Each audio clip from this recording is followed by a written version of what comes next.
Hola, ¿qué tal? Yo soy Diana Mildred López, alumna de Derecho de primer semestre. En esta ocasión nos tocó hacer una exposición o subir un video sobre el derecho de propiedad. En este caso yo voy a digamos que pues a explicar la clasificación, los tipos y el concepto que conllevan y engloban todo este tema. Empezar con el concepto de propiedad.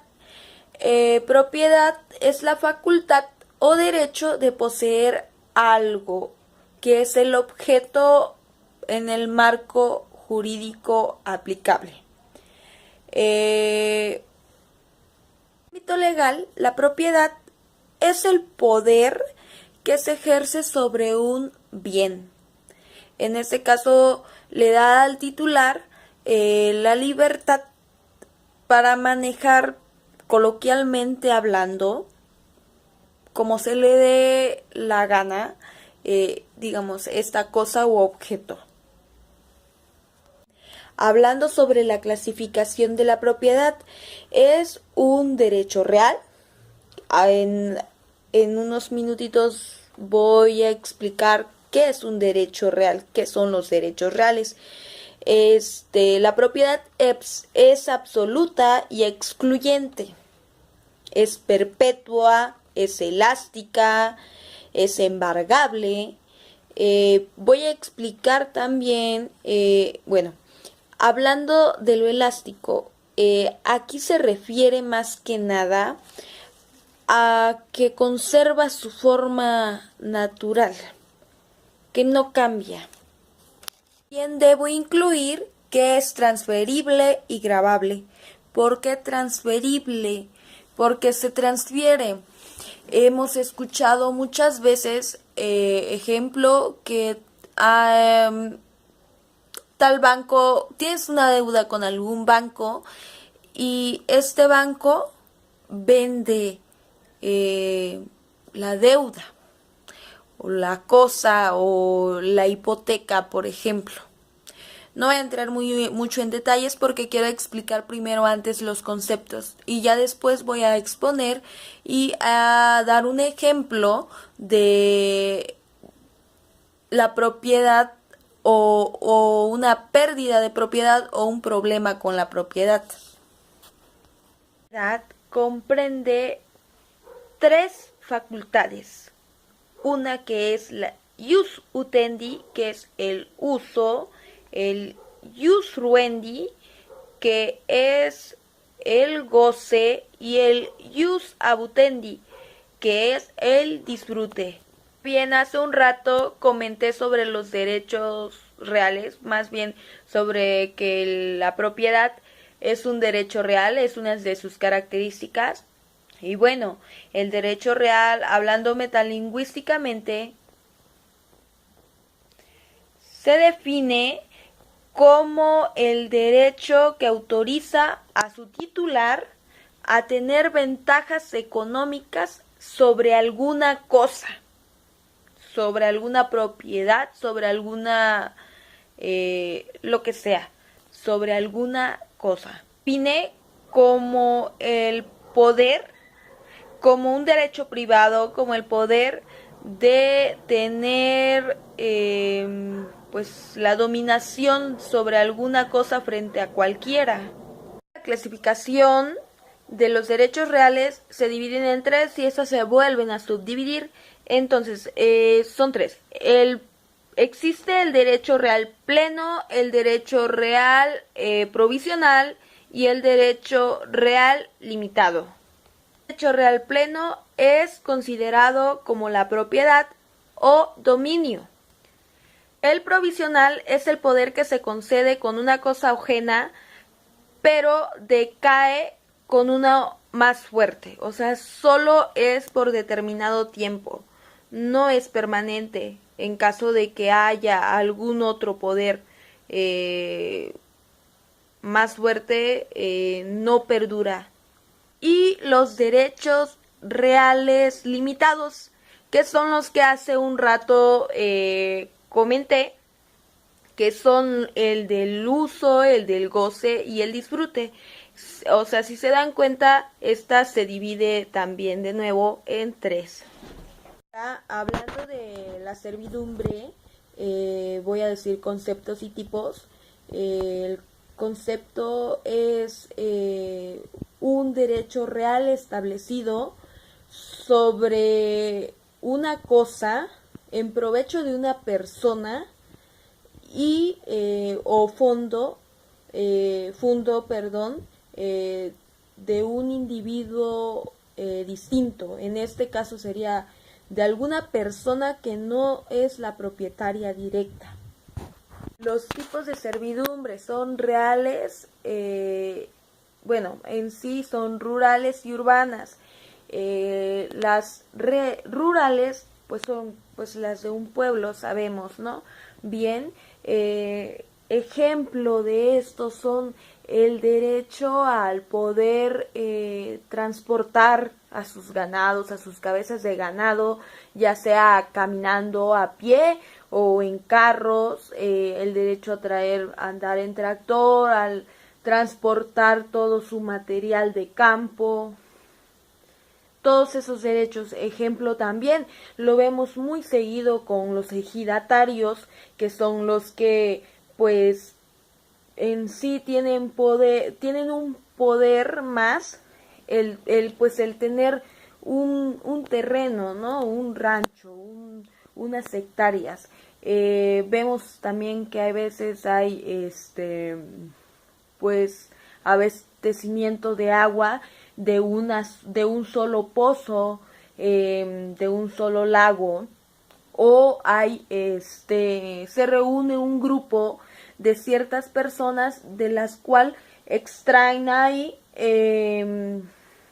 pues unas 3-4 personas agua para abastecer tanto el pasto como el riegue y pues el que tomen su ganado, el que reúnan también para bañar a su ganado.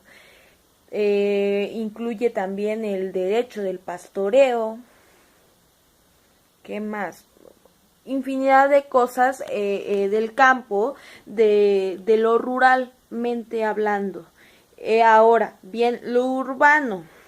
Lo urbano viene siendo más como el derecho de edificar, de hacer algún edificio, del que te caiga agua de algún techo, o por ejemplo que caiga agua del techo de tu vecino o así, el derecho de impedir, el de oponerte al que tu vecino pues edifique, planee o haga alguna obra pues a tu lado, ¿no?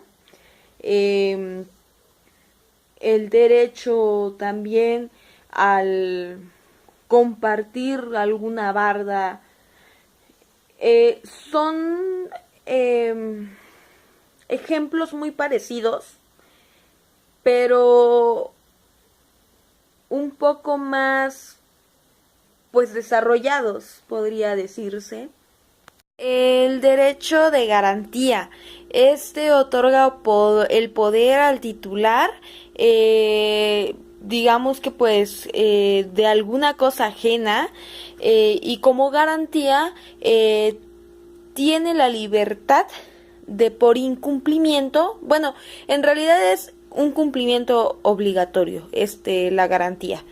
En caso de incumplimiento, este titular puede poner, ejemplo, una subasta y vender esta deuda en caso de, por ejemplo, sea una deuda de finanzas, de créditos. Muchas veces, sabemos, todos hemos tenido problemas crediticios, a lo mejor no todos, yo sí en algún momento.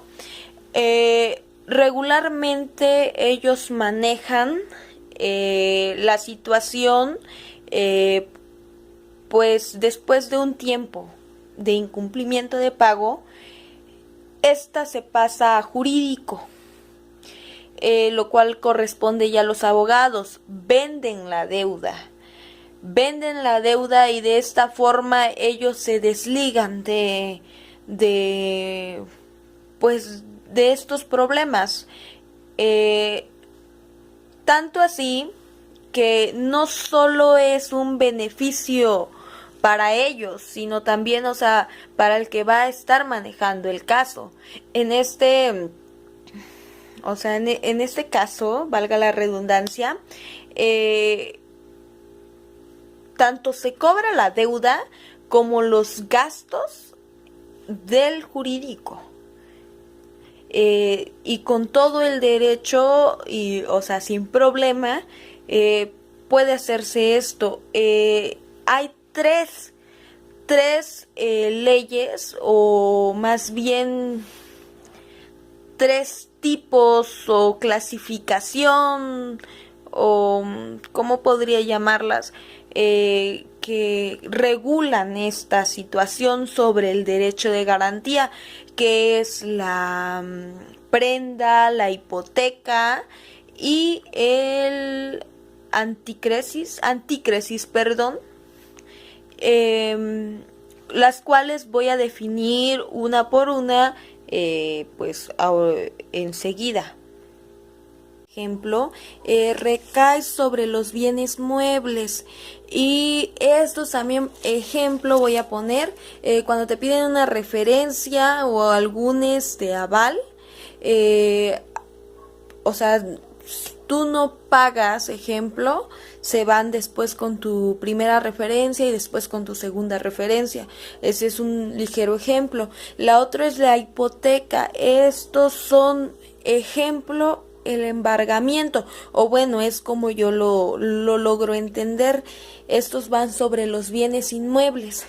Y por último, el antícresis, perdón. Bueno, todos sabemos que cuando tienes algún problema crediticio y tienes, ejemplo, tengo una cuenta en Bancomer y una cuenta que ya venció, pero también tengo una cuenta de débito. Automáticamente ellos